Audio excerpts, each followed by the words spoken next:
Welcome back to another UFC prediction video. This week we got a pretty weak card for the most part. In the main event we got Thug Rose thugging it out versus Tracy the Gat Cortez. So I'm going to be giving my full card predictions for this card nonetheless.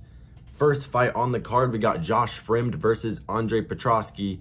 And Josh Fremd, not very good. Roman Kopylov turned him into a heavy bag. Got a crazy body shot TKO stoppage in the second round of their fight. And Andre Petroski, you know, he's a decent grappler, but last time out against Malkoun, he literally got KO'd by shooting a takedown and hitting his head on Malkoun's hip.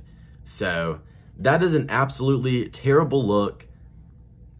I mean, realistically, when you're trying to look really deep into a fight like this, sometimes you can get lost in the X's and O's when you really don't have to. Josh Fremd, not very good, but he kind of reminds me of like a granddaddy long leg spider, you know, like he's not going to hurt you, but you know, you don't want him around. You don't want him in there with you. And, you know, he can land some pepper shots here and there. Andre Petroski, man, I cannot get over the fact that he got KO'd shooting a takedown, hit his head on Malkoun's hip.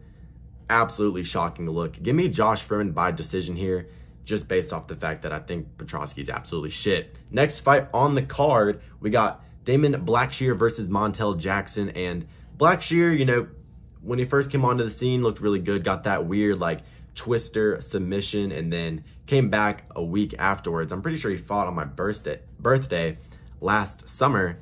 And he did not get the job done versus, fuck, the kid's name always escapes me, Mario Bautista. But Mario Bautista, you know, he's really good, especially against that kind of, like, grapple-heavy style.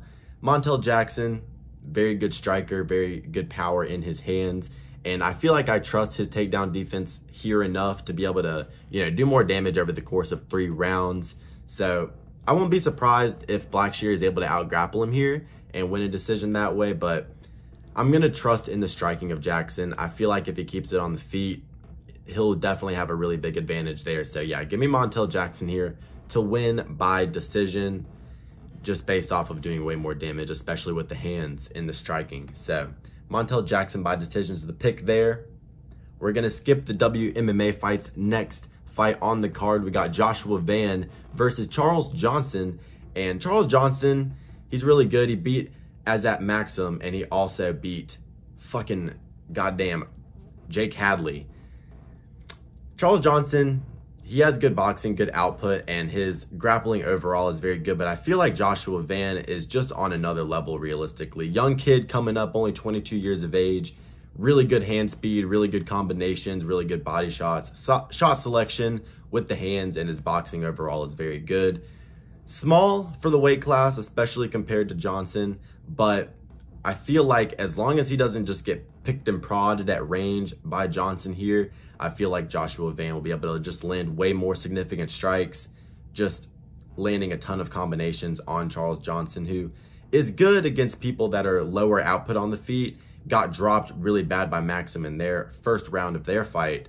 So, you know, the defense leaves a little bit to be desired. You know, he has the height and reach advantage, but I don't think he's going to be able to use it here. Joshua Van, very good on about getting in on the inside, kind of like a young Max Holloway. Give me Joshua Van here to win by decision. I think we're going to have 3 decisions here to start out the card for the men's fights. Next fight on the card, we got Cody Brundage, the sacrificial lamb to Bo Nickel at UFC 300. And we got Abdul Razak Al Hassan, the Joe Sodium Pfeiffer victim. I'm going to be taking Cody Brundage here to out-wrestle Abdul Razak Al Hassan over the course of 3 rounds. You know, Al Hassan, older fighter, 38 years of age. And Cody Brundage, he's going to have a little bit of a frame advantage. Good wrestler as well. And, you know, he hasn't looked super good in the UFC, but Abdul Razak Al Hassan, he's only knocked out Jericho, who's really shit for real. And Cody Brundage does train at elevation. This is the first fighter who does train at elevation, to where that's going to make a difference because this card, of course, is taking place in Denver. So that's going to be a big factor here. Expect most of these fighters to gas out, but I'm going to be taking Cody Brundage here to win a decision using his wrestling. I feel like as long as Al Hassan does not get the first round KO, which he will have the advantage on the feet, especially early. I feel like Cody can weather the storm, you know, get his takedowns with his classic, you know, gritty old American style wrestling and win himself a decision. Not really doing much on the ground, but just landing enough, you know, ground and pound strikes to be able to not have the referee stand him up and win a pretty boring decision here. I feel like this card is going to be absolutely shit. I'm getting through these predictions nice and quickly because this card is really bad. Cody Brundage by decision, transit elevation. I think that that's going to help him a lot here. You know, you can't always pick those guys, but, you know, give me Brundage here. I think he wants to get a win after getting embarrassed on a big stage at UFC 300. At UFC 300. Can't believe that was on the main card. Christian Rodriguez versus Julian Erosa. Julian Erosa, you know, has durability issues. Ramos in their last fight, you know, hurt him badly on the feet. Dove for the legs like an idiot. Got the submission snatched up on him. Julian Erosa, before that, coming off of 2 KO losses. Christian Rodriguez, you never think he's going to win, but he is going to win. And, you know, I feel like since he's been on a really good streak, this is going to be, you know, somehow he just manages to fluke it. You know, that just seems how it always goes with this shit. But I'm going to be picking Christian Rodriguez to win a comfortable decision here. I think he's a very talented fighter. Beat Raul Rosas Jr., beat Cameron Simon, which was a very good look for him. Did come in overweight in that fight, but, you know, he looked very dominant in that matchup. And, you know, Peyton Talbot, of course, absolutely butchered Cameron Simon like a fucking steak. But Christian Rodriguez, he had a really good performance against him as well. And Cameron Simon is a very good fighter. He's like a mini Dricus du Plessis. And I feel like his grappling, very well-rounded, isn't going to get submitted. Heavy hands, you know, very comfortable on the feet.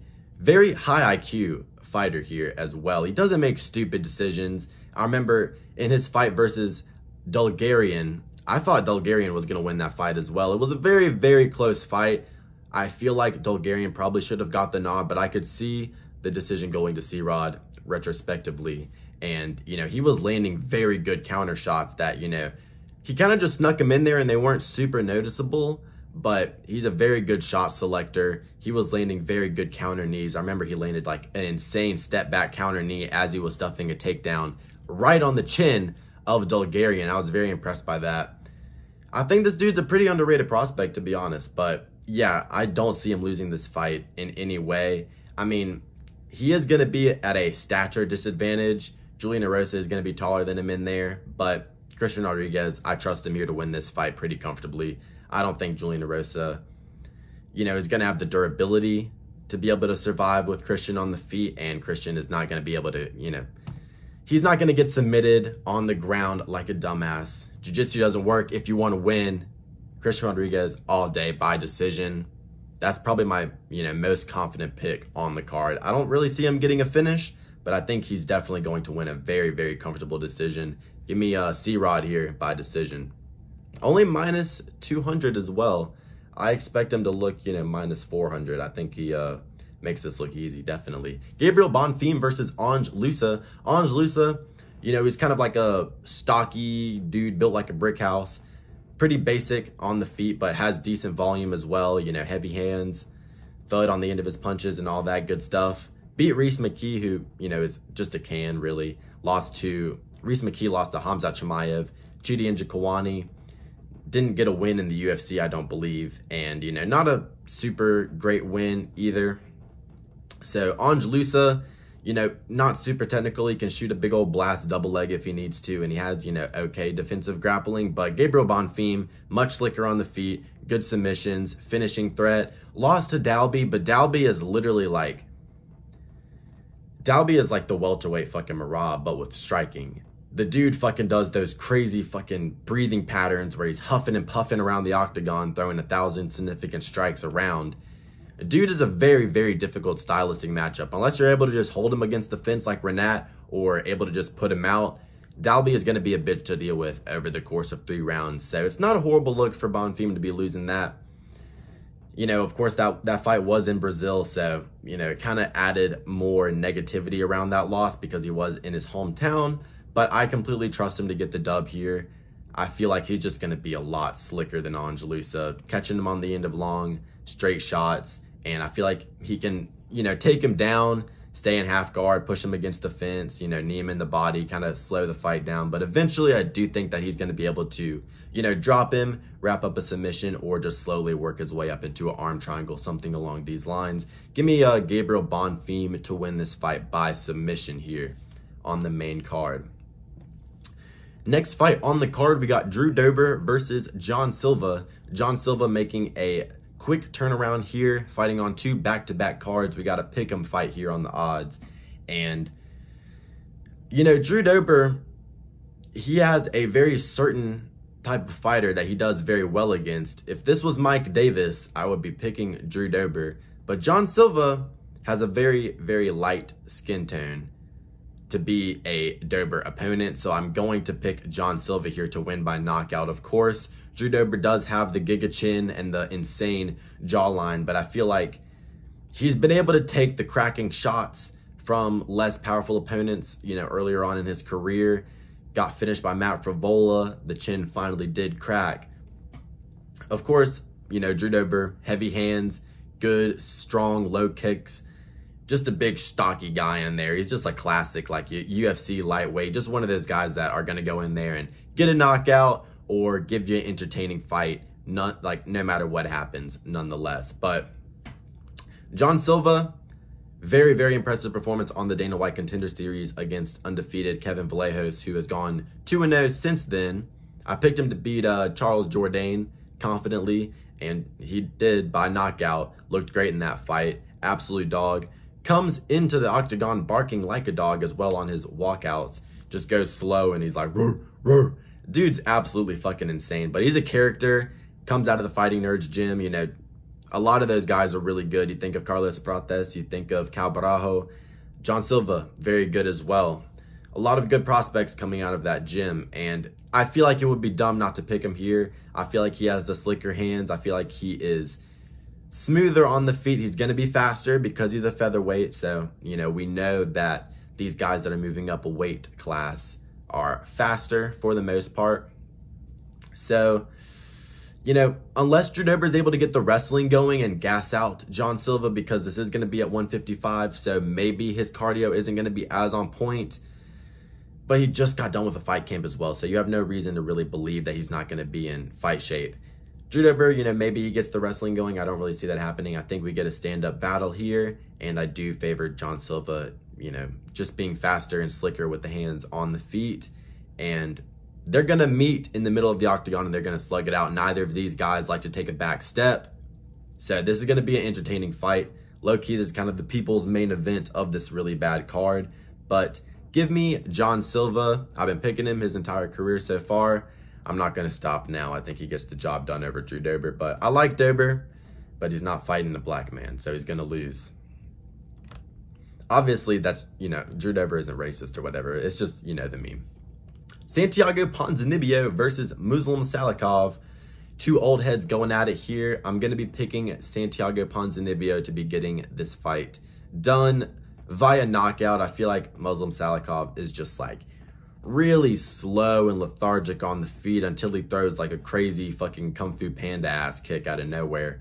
But I just don't think that's going to work against Santiago Ponzinibbio here. Experienced fighter. Salikov just got chinned bad by Randy Brown, who, is a high-level fighter, a lot better than Ponzinibbio, especially at this point in his career. But Ponzinibbio, he kind of has the long, rangy striking, just like Randy Brown. And I feel like he'll be able to just kind of pick and prod at him at range until he finds the KO blow. Just maybe a winging hook, a clean right hand down the middle.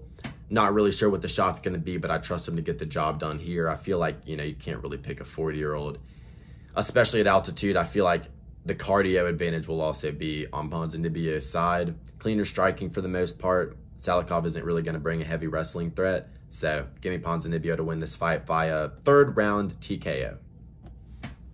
We move on to the main event of the evening. Thug Rose Namajunas versus Tracy the Gat Cortez. Tracy Cortez, absolutely stunning lady. Very beautiful. Latina baddie. Gotta love it.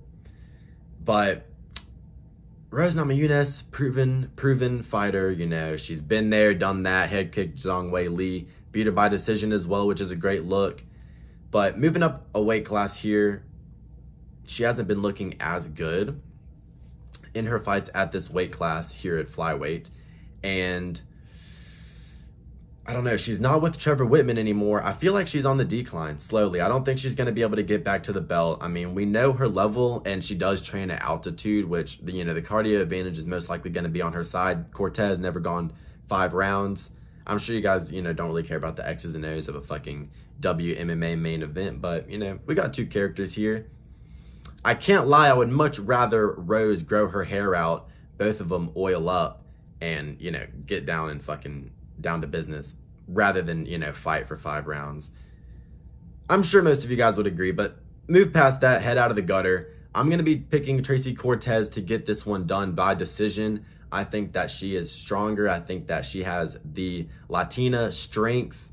You know, those girls, they don't just have thick thighs for no reason. They're very good at using, you know, those muscles and the strength that they have natural athleticism these types of girls have. And, you know, I think she's going to be able to just muscle Rose to the ground. And, you know, once Tracy Cortez gets in top position, I feel like she's going to be able to keep it there, you know, just from a technical perspective. I feel like Cortez, you know, really good and really good at, you know, top position, really good at, you know, passing guard, staying in mount.